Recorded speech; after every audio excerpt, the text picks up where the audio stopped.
c'est maintenant. Bonjour à toutes et tous. À quand le premier podium, la première victoire de BMW en hypercar? Comment Valentino Rossi se prépare-t-il pour sa première participation 24 heures du Mans avec WRT?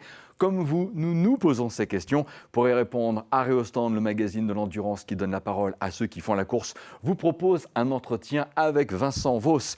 Mais avant de retrouver le patron du WRT, voici le résumé des 6 heures d'Imola, la deuxième manche du FIA WEC 2024. C'était le dimanche 21 avril, 73 600 spectateurs sont à Imola, les tifosi sont aux anges. Pensez donc, les 3 Ferrari occupaient les 3 premières places sur la grille de départ. Première ligne, Niklas Nielsen sur la 499P numéro 50, la plus rapide de l'Hyperpole, et à ses côtés, la jaune numéro 83 F Corset aux mains de Robert Kubica. Si la Ferrari numéro 50 a le mérite de réussir son départ, derrière c'est plus chaotique entre GT et entre Hypercar avec l'Isotta Fraschini, la Peugeot 9X8 numéro 94, la BMW numéro 15 et même les 2 Alpines. Plus loin, la Lamborghini des Iron Dams n'a pas non plus été épargnée, elle est au ralenti et devra abandonner. En haut de classement, les Ferrari restent maîtresses du jeu. Imola, c'est aussi la première apparition en course de la Peugeot 9X8 deuxième génération, avec aileron arrière. Début délicat pour Nico Müller qui, au ralenti, diagnostique des problèmes de boîte de vitesse. Arrêt au stand, la Ferrari 83 conserve ses pneus et dépasse sans complexe la 499P numéro 50, jusque-là en tête. Une scène qui n'aura pas échappé à Valentino Rossi, à Marco Bezzecchi, pilotant en MotoGP et bientôt au rendez-vous du Grand Prix de France au Mans, au guidon d'une Ducati sous les fameuses couleurs VR46. Les 2 premières heures sont passées, la Porsche 963 numéro 6 à cet instant est deuxième, la Toyota numéro 7 de Mike Conway est en embuscade, on en reparlera. Le cap de la mi-course est proche, féroce explication entre pilotes Ferrari, Miguel Molina ne fait pas dans les sentiments et s'impose sur James Calado. Derrière, même si elle n'est pas dans le même tour, la Lamborghini, alors pilotée par Eduardo Mortara, suit la cadence des Ferrari, l'image fait plaisir. À 2h30 de l'arrivée, alerte météo, la pluie arrive, le mode full course yellow est activé au restart. Nyck de Vries, la nouvelle recrue de Toyota, passe à l'offensive et s'impose sur Miguel Molina et la Ferrari numéro 50, lequel répliquera quelques instants plus tard. On pense que la pluie ne va pas durer, dit-on chez Ferrari F Corset. La 50 puis la 51 s'arrête, changement de pilote, mais pas de pneus, on reste en slick. Pari osé, pari raté, les Ferrari moins vite décrochent forcément. Toyota passe en tête avec la GR010 numéro 7, alors pilotée par Kamui Kobayashi. Kevin Estre sur la Porsche est tout juste derrière. En LMGT3, duel entre BMW et WRT. Le Brésilien Augusto Farfus sur la 31 passe la voiture sœur numéro 46 du Belge Maxime Martin. Les 2 M4 dominent le classement. Le décompte des 10 dernières minutes entamées, Kevin Estre sur la Porsche Penske numéro 6 est à moins d'1 seconde de la Toyota numéro 7, mais on ne fait pas craquer un Kamui Kobayashi comme ça. À l'arrivée, c'est la Toyota qui s'impose. Première victoire 2024 pour le Toyota Gazoo Racing à l'arrivée des 6 heures d'Imola avec Kamui Kobayashi, Mike Conway, Nyck de Vries. Joie et soulagement pour Kamui Kobayashi. Le team a pris une super décision. J'ai essayé de ne pas me louper parce que la piste était vraiment piégeuse. Je subissais beaucoup de pression de la part de la voiture numéro 6. Eux aussi ont fait un super boulot. Mais bon, pas d'erreur, j'ai réussi à me maintenir en tête. Merci à toute l'équipe qui a su être flexible, j'apprécie. Et puis il y a mes 2 coéquipiers qui ont été solides. C'est fantastique. Imola, victoire Toyota, juste devant les 2 Porsche Penske. La première Ferrari, la numéro 50, termine finalement 4e avec un meilleur choix de pneus. Il en aurait sans doute été autrement. 5e place pour la BMW Hypercar en progrès. À propos de BMW, en LMGT3, grande première avec un doublé des M4 du WRT. Darren Long, Sean Gelael et Augusto Farfus s'imposent devant Ahmad Al-Arti, Valentino Rossi et Maxime Martin. Au classement du championnat du monde, en hypercar, Porsche reste en tête avec l'équipage de la 963 numéro 6, Kevin Estre, Lorenz Vanthoor, André Lotterer. Porsche aussi en tête en LMGT3 avec l'équipage Alexander Malikin, Joel Sturm, Klaus Bachler, 3e à Imola. Prochaine manche, les totales 6 heures de Spa-Francorchamps en Belgique le samedi 11 mai. Voilà pour Imola et nous y voici. Entretien avec Vincent Vos, le patron de WRT. Bonjour Vincent Vos. Bonjour Bruno, bonjour à tous. Et ravi de vous accueillir dans Arrêt au stand. Bon, Imola, vous en êtes revenu, Vincent, avec quel sentiment général? Un bilan positif, mitigé, dites-nous. Ouais, c'était un bilan positif, hein, vu le début un petit peu difficile à Doha, au Qatar. C'est sûr que de ressortir d'Imola avec quelques points en hypercar et puis surtout d'avoir la sensation de travailler un petit peu plus sur les bases qui sont les nôtres, c'est-à-dire aux alentours de la cinquième, sixième, septième place. Se battre avec les meilleurs LMDH, c'est une base de travail. Ouais. Et puis naturellement, dans la catégorie GT3, un doublé avec la victoire de Darren Lung, de Sean Gelael et d'Augusto Farfus. Et puis évidemment la BMW numéro 46 avec un certain Valentino Rossi qui termine deuxième. C'est le premier doublé d'une longue série, Vincent? Ouais, disons que c'était une belle course en GT on s'était qualifié, je crois, troisième et quatrième, et puis on n'avait pas vraiment la vitesse pour remporter cette victoire. Et puis la pluie s'en est mêlée, des décisions ont dû être prises au niveau des pneumatiques. Et disons qu'on a fait le bon choix au bon moment. On avait deux pilotes exceptionnels, Augusto Farfus et Maxime Martin, qui étaient dans Ouais. la voiture au moment où on les a mis en slick, on les a mis en slick sous la pluie. Et oui, c'était la bonne décision. Ça nous a fait gagner pas mal de temps et ça nous a rapporté ce doublé qui n'était pas vraiment prévu. Bon, Vincent Vos, toutes les échéances sont importantes, mais les deux prochaines au niveau du calendrier du FIA WEC le sont. Et là, je pense en particulier à la première, avec les 6 heures de Spa-Francorchamps. C'est bien sûr chez vous. Ça se prépare comment? Avec enthousiasme, impatience?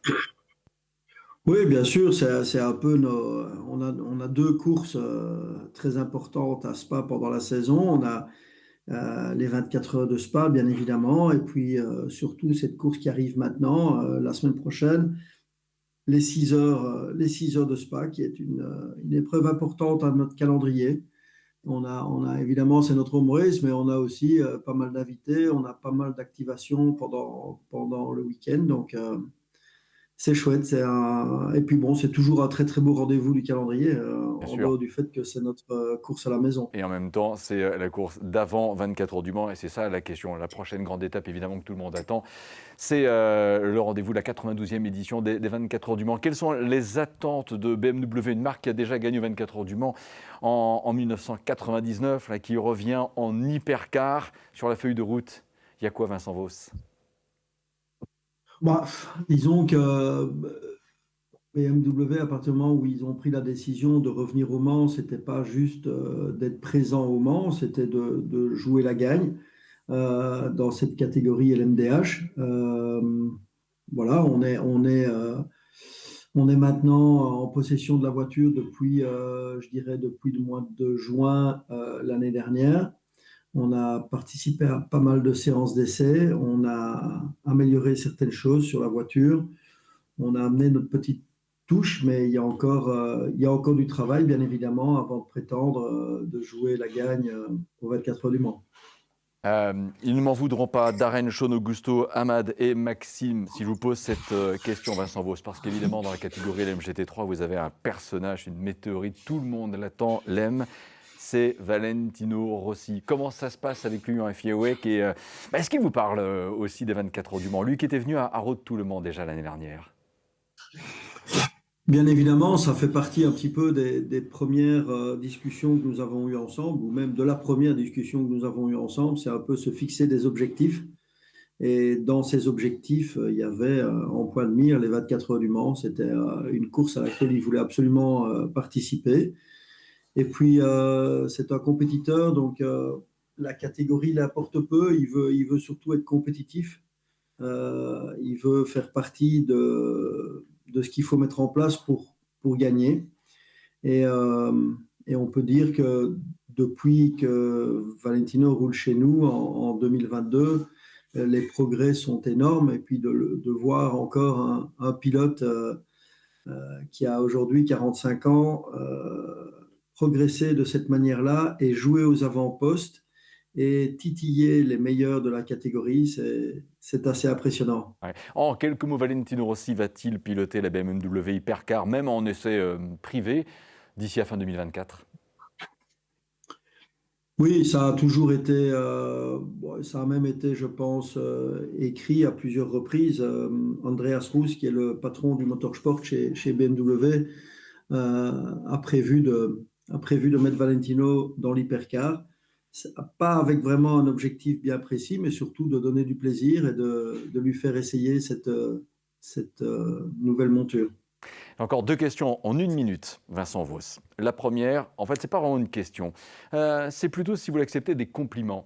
Vous êtes quand même un sacré patron d'équipe, vous avez un sacré parcours, vous êtes présent dans bien des championnats, vos voitures sont remarquables. C'est un super succès, WRT aujourd'hui. On vous dit jamais assez bravo à vous. Alors moi, j'ai envie de le faire. Bravo, Vincent Vos. Merci Bruno. Mais d'abord, c'est la passion c'est la passion qui nous amène là-bas. Euh, Ouais, c'est la passion qui nous fait faire ce genre de challenge. ouais, Et, euh, et voilà, je suis passionné par le sport auto depuis ma plus jeune enfance. on n'en doute pas. Et aujourd'hui, de pouvoir y vivre, c'est quelque chose d'assez exceptionnel. Et la dernière question, c'est simple, elle est derrière vous, Vincent Vos, Jackie X. J'adore l'image qu'il y a derrière vous. Sincèrement, c'est une idole, Jackie X. C'est une idole, oui, c'est une légende du sport automobile. Il a écrit un petit peu une partie de l'histoire de notre sport, ou en tout cas chez nous dans l'endurance et plus particulièrement des 24 heures du Mans. On peut dire qu'il a même écrit l'histoire.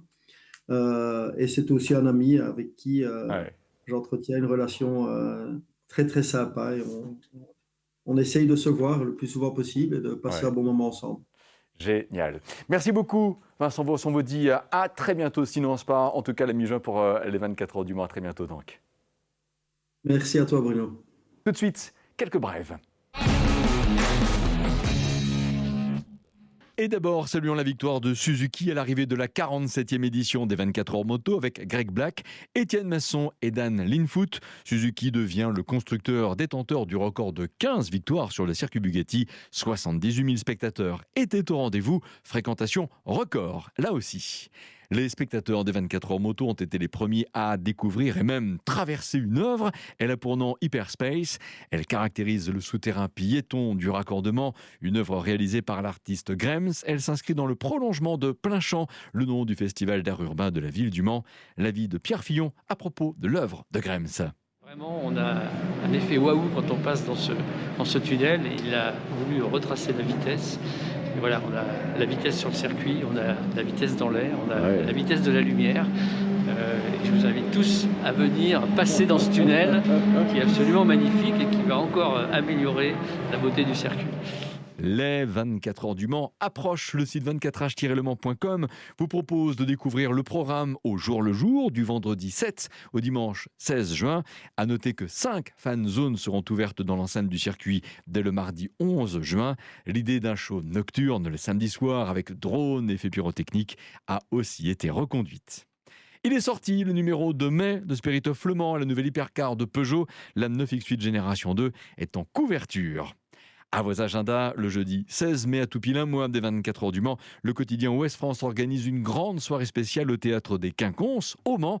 Elle réunira bien sûr des pilotes, des représentants de l'organisation, mais aussi des responsables d'équipe comme Emmanuel Hainaut, team manager de Lamborghini, un Sartois de Saint-Caume-en-Véret. Le chanteur manceau Emmanuel Moire, qui sort un nouvel album, sera aussi présent. Plus d'infos sur le site ouest-france.fr. Horizon 2025, la Ziane Le Mans Series continue sa montée en puissance avec un calendrier qui passe à 6 épreuves sur 3 rendez-vous, étalés du 6 décembre au 16 février. 3 dates, 2 épreuves pour chaque manche. La Ziane Le Mans Series se produira à Sepang, Dubaï et sur le Yes Marina Circuit. Drapeau damier sur ce numéro d'Arrêt au stand. Le prochain, ce sera à la fin du mois de mai. Nous serons encore plus proches de la prochaine édition des 24 heures du Mans. D'ici là, prenez soin de vous. Bonne route, à bientôt.